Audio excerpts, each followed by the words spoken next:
Jesus Christ, lads, I had a shower 4 seconds ago and I'm drenched again.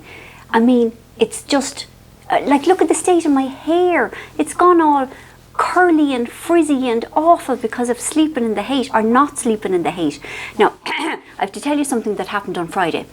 You know the way that I live in constant longing for approval from old woman who just will never give it to me and just won't, because it's her way, because it is the Irish mammy way that you cannot praise your children because then they will get self-esteem and God knows what would happen then. And all I want her to say is, good girl, Marian.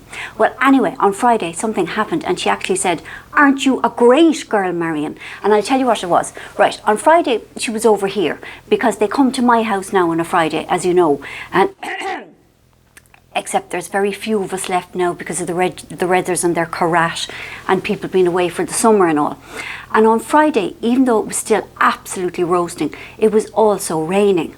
And old woman worries about her hair. You know, I am her daughter. We worry about our hair in the rain. We are Irish. We like our hair. We live in a country where the rain and the damp hanging in the air just makes us frizzy.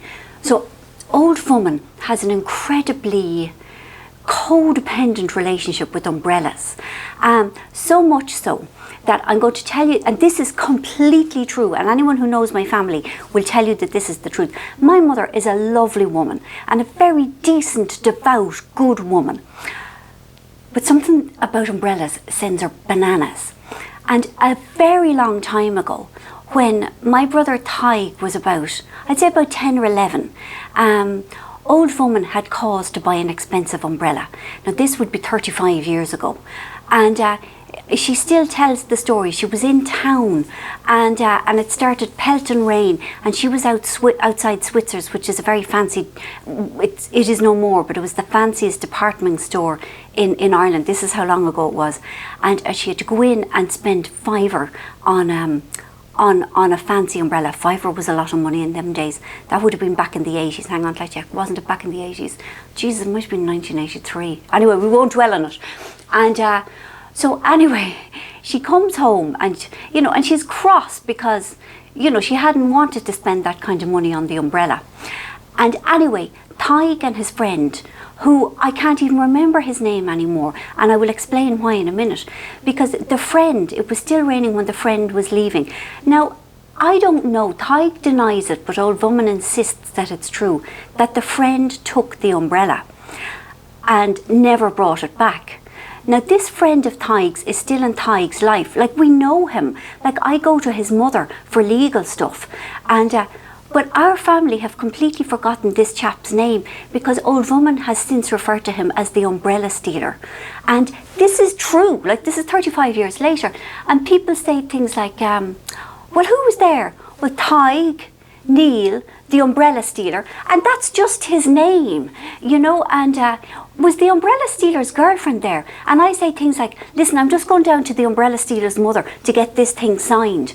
And you see, so, and she will not say, old woman will not say his real name. So, like, you know, it's no wonder I'm a bit odd coming from that. So anyway, yes, so umbrellas. So old woman was here on Friday, and when I went to collect her, she came out of her house with her beloved brolly, you know, because she was afraid of getting caught in the rain and the hair and all.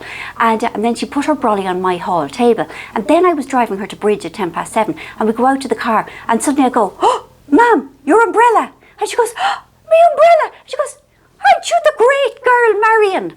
Now, the thing is, I was warmed with the glow of her approval for a second or so. Then I realised a couple of things. A, it was structured as a question. It was not her saying, you're a great girl, Marian. It's like, aren't you a great girl, Marian? And the answer could be, no, you're not, you see. And the second thing was that it wasn't really about me. It was about her beloved umbrella. But still, I had the glow for a minute, which is very nice. Aren't you the great girl, Marian? So we went back in and got her brolly, and she went off to Bridge clutching her beloved umbrella. Yeah. So, and do you remember now the week before last, the Friday and all of that, I was thinking of giving up the scribing and retraining as an ambulance driver, even though they are paramedics and I got the head ate off me. Well, this weekend, I worked all weekend, and it just goes to show that their creativity is a hard to harness beast. Like, it does what it pleases, it comes and it goes. And so I worked this weekend. Now, about my hands, lads, my hands have suddenly got, you know, I have the arthritis, worse in this hand, but in this hand too, the pain has suddenly got kind of a million times worse. And it's waking me in the night, like if I shift my finger in a particular way, suddenly the pain zips through me, right to my stomach, and makes me feel like I'm going to gawk. So I was considering cutting them off with a bread knife, but I'm going to the quack today instead to see if he can refer me to somebody who will, I don't know, do a proper amputation for me, like with anaesthetic and cauterising the wound properly, and then maybe I can get new plastic fingers, which would be lovely. You know, it's unpleasant. And hold on, here's Steve. Here's the DHL man. We'll be back. Sorry, that was Steve from DHL. I didn't go down for my daily chat, but I'd be excited to see what he's brought. Probably more books. Speaking of which, I have books to show you. Right, this one. This will not be out until October, but it is just so brilliant. It is called A Keeper by Graham Norton, and it is not what you think the title means, probably. Right, do you remember his first book? Was it 2 years ago? It might even have been a year ago. No, it was 2 years ago. It was absolutely wonderful. It was very tender and very well observed about lonely people's internal worlds. And it also wrote about Ireland, well, I suppose rural communities, very intuitively and instinctively and very immersively. So this is his second book, the second novel, I mean.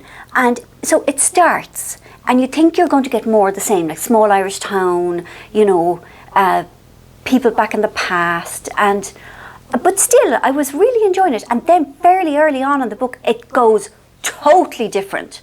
And I don't mean that it changes genres or anything like that, because, you know, it's still true to the book, but it is just, it's amazing. It is amazing. Like, you think you're getting one sort of book, and it becomes something much darker and much more, I suppose, interesting. And he writes so well about landscape and smells and sounds. I mean, he's younger than me, but it reminded me of when I was really young, like about, 5 or 6 in Clare. And, the way people talk and how they live and how they move, how people wear in their bodies. Like, it's really remarkable. I read it, then himself read it. He also thought it was fantastic. Now I'm giving it to Old Woman. It's very moving. It's really great. And I would really recommend it come October. Everybody's going to be raving about it. It's one of them sort of books. Now I'm putting it down. Right, this one. It is A Fatal Inheritance, and it is by Rachel Reese. And this is the second book in this genre from this author. She also writes as Tammy Cohen. She does crime. Now this is different.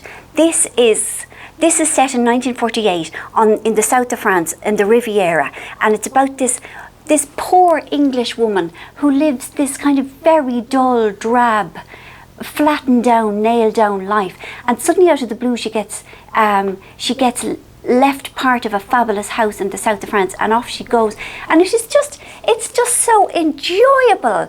It's got like good looking men and beautiful houses, lovely clothes, film stars, ex-Nazis, whole south of France beauty and lavender scented air and intrigue and who do you trust and old love affairs and current love affairs. And when I was away from it, I couldn't wait to get back to it. It's the most enjoyable read. I would recommend it so much. It is so pleasurable.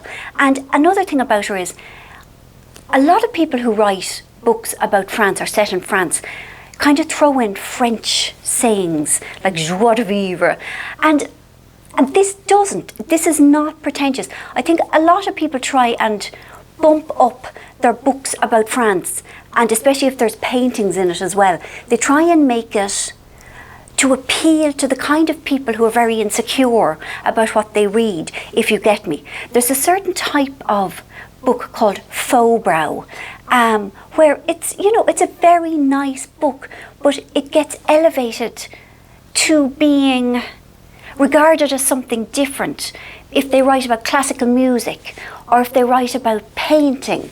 Do you get me? And then people who are afraid that they're not clever enough read these books and think, oh, it's about classical music and I don't really understand it. That must mean that it's actually a very good book and I can bring it to my book club and recommend it, and they will think I'm clever, and then we'll all feel clever and we will have a collective clever bond glow. This doesn't do this, and I don't mean that this is in any way lesser. This is great. This is great on its own terms. I hope that made sense. I might not have articulated it well, but I meant it in a nice way. It's brilliant.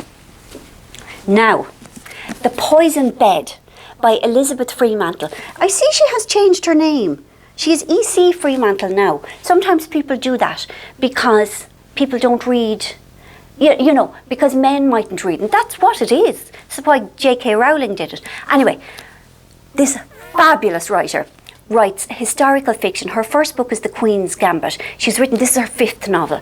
They are all brilliant. They are so, well, they're so well written in that way of, you know, when you're reading and it's effortless and you're just so, the work is being done for you. And nobody really gives those writers praise. But Johnny Geller said it the other day. He was halfway through a book and he hadn't even noticed the writing because that's how seamless and brilliant it was. And something that seems effortless actually took a lot of effort. This is set in 1815, 1814, one of those times. It's fantastic. It's a he said, she said, historical intrigue thing. It's about politicking, it's about power, it's about how hard it is to be a woman who is used as a pawn for power but who wants power herself.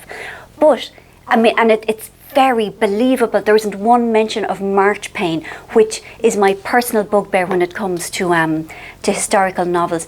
You know, again, that lazy thing of like people throw in words like French words in French books. People throw in marchpane and partridges baked into swans and stuff.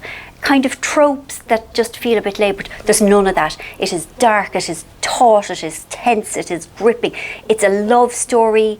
But then about 4/5 of the way through, there is this almighty twist, which I won't say too much because I don't want to do a spoiler on you, but it makes a brilliant book even more amazing. If you haven't read any of her books, I don't know, read them all. They're great. I love them. Old Woman loves them. We love them.